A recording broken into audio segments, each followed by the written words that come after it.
On paper, Daniel had everything figured out.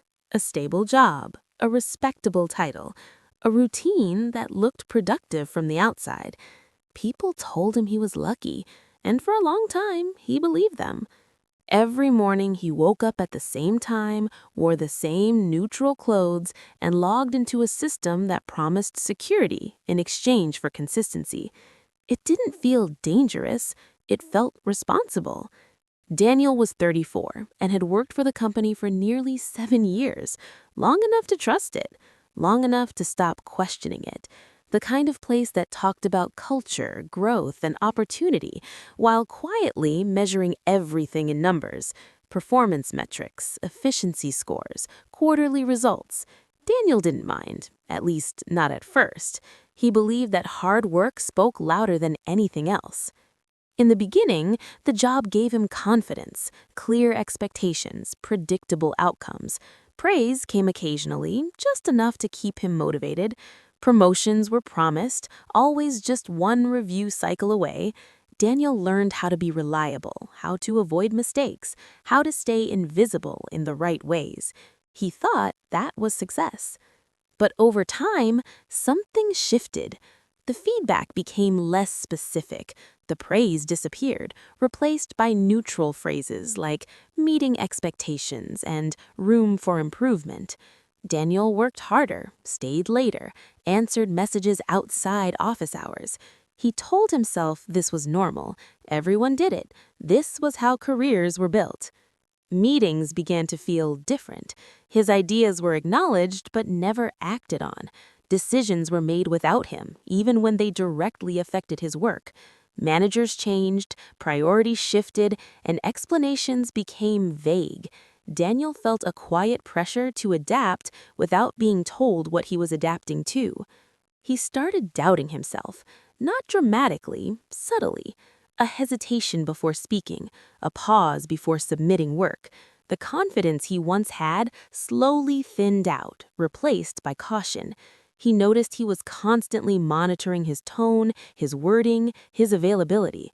The job wasn't just something he did anymore, it was something he managed emotionally. Late one evening, alone in the office, Daniel stared at his screen and felt an unfamiliar exhaustion. Not physical, mental, the kind that doesn't go away with sleep. He realized he couldn't remember the last time he felt proud of his work, or excited, or even certain. Still, he told himself it was temporary, just a phase. Every job has rough patches. He closed his laptop, went home, and prepared to do it all again the next day, unaware that the system he trusted wasn't breaking him suddenly, but slowly, deliberately, and quietly. The next few weeks blurred together for Daniel. Days felt longer, but nothing meaningful seemed to happen. Tasks were assigned, completed, and acknowledged with silence. No feedback, no direction, just expectations that were never clearly defined. Daniel began living in a constant state of anticipation, waiting for correction, approval, or clarity that never came. He noticed how the system rewarded availability more than ability. The people who stayed visible, who spoke often without saying much, seemed to move forward. Daniel stayed quiet, focused on results, trusting that quality would eventually be noticed. It wasn't. Instead, he felt himself slipping into the background, becoming replaceable without being told. Emails started arriving later in the evening. Messages marked urgent for things that could have waited.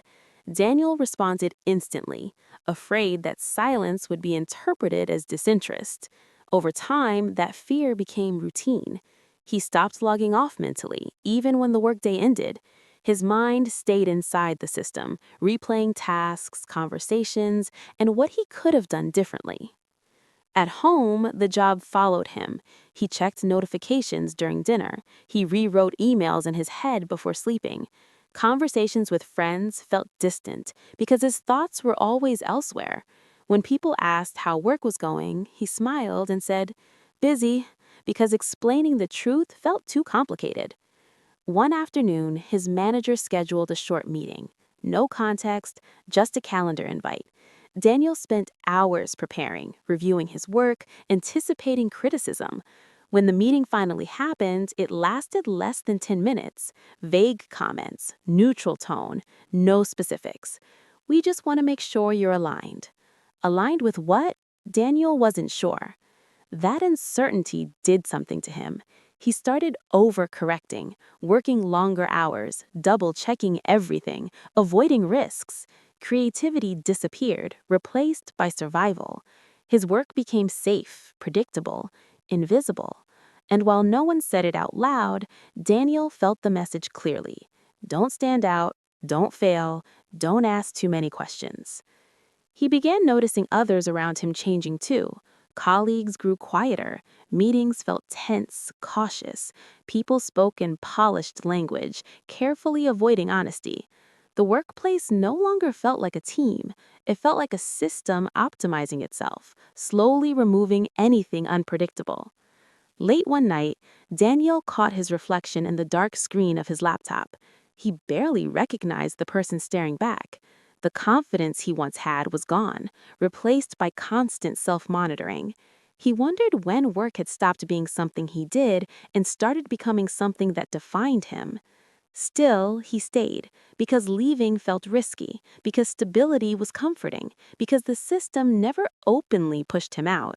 It just made staying increasingly uncomfortable. And Daniel, like so many others, mistook discomfort for growth. He shut down his computer and sat in silence, realizing something unsettling. The job hadn't taken anything from him forcefully. It had simply waited for him to give pieces of himself away, one quiet compromise at a time. And somewhere deep inside, a question began to form, one he wasn't ready to ask yet, but couldn't ignore forever. What happens when the system decides you're no longer useful? That question stayed with Daniel longer than he expected. What happens when the system decides you're no longer useful? He tried to push it away, bury it under work, but it surfaced in quiet moments, during meetings, in emails, in the pauses between tasks. The system that once felt stable now felt conditional. Subtle changes followed. Daniel's workload increased, but his influence didn't. Responsibilities grew without recognition. Projects were reassigned without explanation. He was copied on fewer emails, invited to fewer discussions. Not excluded, just slowly faded. It was quiet enough to deny, subtle enough to ignore, but impossible not to feel. He asked for feedback, carefully, professionally. The responses were polite and vague. We're restructuring, priorities are shifting, nothing to worry about. Those phrases sounded reassuring, but they answered nothing. The lack of clarity made everything worse. Without a clear problem, Daniel couldn't fix anything. Performance reviews arrived, and for the first time, his rating dropped. Not dramatically, just enough to matter. Meets expectations. The same words again. Safe, neutral, limiting. He wanted to ask what expectations were, but he already knew the answer wouldn't be clear. That label changed how people treated him. Opportunities slowed, trust thinned. The system had quietly marked him as average, and average didn't move forward. Daniel felt the shift immediately. He started being left out of decisions he once influenced. The pressure followed him home more intensely now. Sleep became lighter, his thoughts louder. He replayed conversations, searching for mistakes. The system had no face, no single villain, just policies, processes, and silence. And that made it impossible to confront. One evening, a colleague he trusted pulled him aside, not to criticize, to warn. The company was planning changes, roles were being evaluated, teams were being optimized.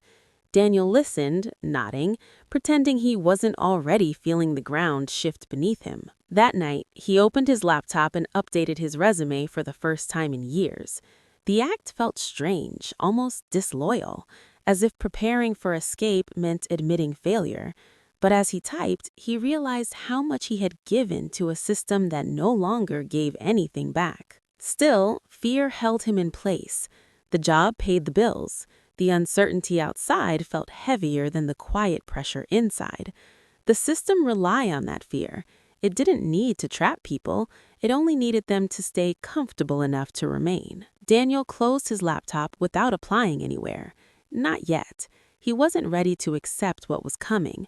But deep down, he knew the system had already started making decisions without him. And whether he stayed or left, the outcome was no longer fully in his control. The change didn't happen overnight. It never does.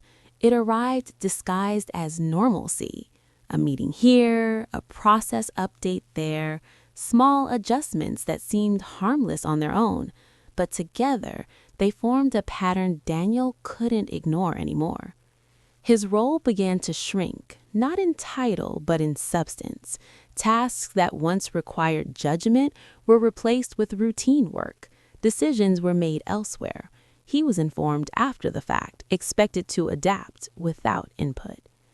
The system wasn't angry with him, it was indifferent, and that indifference cut deeper than criticism ever could.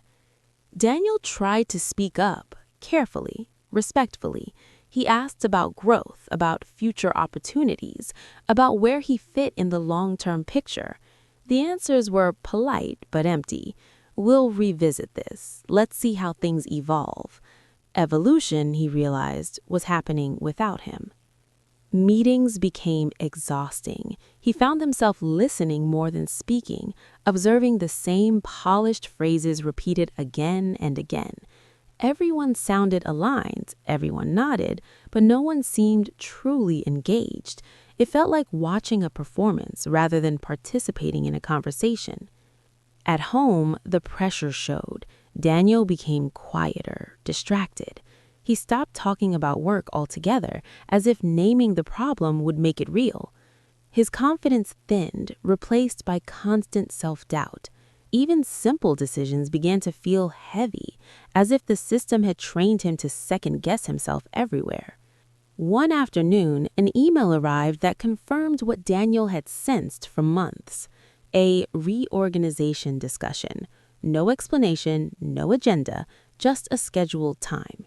His stomach tightened instantly. The system had finally decided to speak, and it wasn't going to be clear or kind. The meeting was short, calm, professional.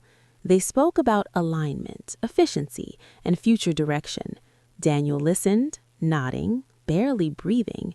His role was being adjusted, responsibilities redistributed. No accusations, no praise, just change. He wasn't fired. That was the strangest part. He was kept but reduced. A presence without influence, a resource without a voice. The system didn't push him out. It made staying feel pointless. After the meeting, Daniel returned to his desk and stared at his screen. Nothing looked different, yet everything had changed. He realized the system's power wasn't in dramatic endings, but in slow erosion. And as he packed his bag that evening, Daniel understood something painful. The job he stayed in for stability had quietly taken his sense of purpose, and the hardest part was knowing it had done so without ever breaking a rule. That evening, Daniel didn't go straight home. He sat in his car in the parking lot, engine off, lights dim, staring at nothing in particular. The building behind him looked the same as it always had, but it no longer felt familiar. It felt like a place he had slowly disappeared inside. The realization hit him in waves, not anger, not panic, just a deep, hollow exhaustion, the kind that comes from trying for too long without knowing what you're trying for anymore. He thought about the years he had given, the weekends he had worked, the quiet compromises he had made to stay aligned. None of it had protected him. Over the next few days, Daniel moved through work on autopilot. He completed tasks, attended meetings, nodded when expected, but something inside him had shut down. The effort that once came naturally now felt pointless. The system had made its decision, and Daniel finally understood that loyalty without leverage means nothing. At home, the weight became impossible to ignore. He avoided messages from coworkers, delayed opening his laptop, stared at job listings without applying. The fear that once kept him in place now battled with a growing sense of clarity. Staying wasn't safe anymore. It was just familiar. One night, Daniel opened his resume again. This time, he didn't close it. He rewrote sections he hadn't touched in years, remembering skills he had stopped valuing because the system had stopped acknowledging them. As he typed, something shifted. Not confidence, awareness. He wasn't broken. He had just been optimized out of relevance. The next morning, he walked into the office with a quiet resolve. Nothing dramatic, no announcements, no confrontations, just the understanding that his worth could not be measured by a system that benefited from his silence. Then an unexpected message arrived, a short email from management, a follow-up to the reorganization, new expectations, reduced scope, a polite reminder of his place. Daniel read it carefully, then closed his laptop. For the first time in months, the fear was gone. In its place was something heavier but clearer: acceptance. The system had taken everything it was going to take. What remained was his choice. And as Daniel sat there, staring at a screen that once defined his days, he realized the most dangerous part of the system wasn't how it treated people. It was how long it convinced them to stay. Daniel didn't quit that day. He didn't walk out or make a dramatic exit. Instead, he did something far quieter. He stopped letting the system define him. Over the following weeks, he showed up, did his work, and protected his energy. No overextending, no emotional attachment, just distance. And in that distance, clarity grew. He started noticing how much of himself he had slowly handed over.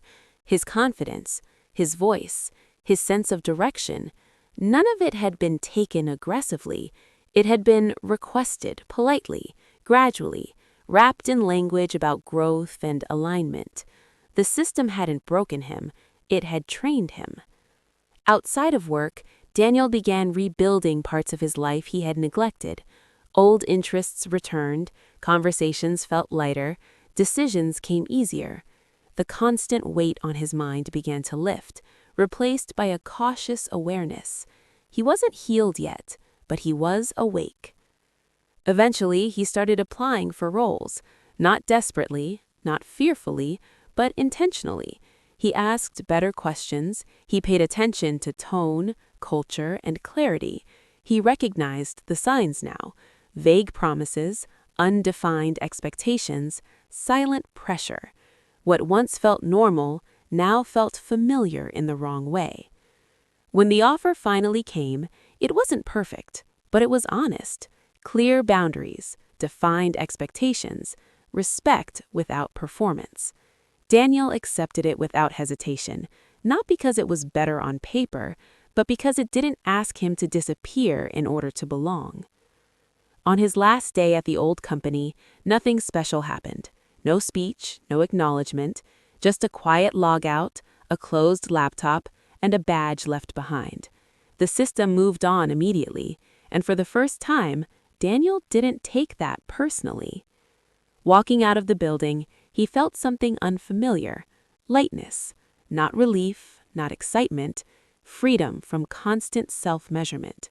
He understood now that systems don't care about people the way people expect them to. They care about function, efficiency, and continuity, and that understanding changed everything. Daniel didn't see himself as a victim anymore. He saw himself as someone who had learned that stability without purpose is a slow drain, that silence can be mistaken for safety, and that staying too long in the wrong system can quietly erase who you are. As he drove away, he promised himself one thing: never again would he trade clarity for comfort. Never again would he confuse survival with success. The system had taken years from him, but it had also taught him the value of his own agency. And that lesson stayed with him, long after the job, long after the pressure. A reminder that sometimes the most dangerous destruction isn't loud or violent, It's silent, routine, and disguised as normal life.